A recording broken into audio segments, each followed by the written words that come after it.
A few weeks ago, I started working as a night shift security guard for an old office building downtown. The place is mostly empty at night, just a few cleaning staff and the occasional late working executive. The job seemed easy: check the cameras, do an hourly patrol of the building, and make sure everything stays locked up. At first, the hardest part was staying awake. I'd sip coffee at my desk and glance at the cameras, which usually showed nothing but empty hallways. The building was quiet, almost too quiet. The kind of silence that makes you notice every little sound. It was on my third night when I saw something strange. Around 3 a.m., the motion sensor in the west stairwell went off. The camera feed showed nothing, just an empty staircase. I figured it was a glitch. Sensors in older buildings can be finicky, but when I went to check it out, I found the stairwell door open. I was sure I'd locked it earlier during my rounds. I shrugged it off and locked the door again. Maybe one of the cleaning staff had used it and forgotten to close it. But when I asked the cleaners about it, they swore they hadn't gone near that stairwell. The following night, it happened again. Same time, same stairwell. This time, I didn't bother checking it out. I just locked the door remotely and made a note in my report. On my fifth night, things got weirder. I was reviewing the camera footage from earlier in the evening when I noticed something odd.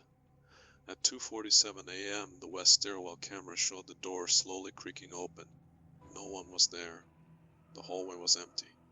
But as the door swung wide, the lights in the stairwell flickered. Just once.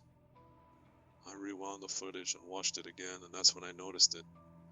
Just before the lights flickered, a shadow passed across the bottom of the stairs. It was quick, like someone had darted just out of view of the camera. That was the first time I felt uneasy. The next night, I decided to do my rounds early, hoping to get ahead of whatever was going on. I started with the west stairwell, checking every door and corner.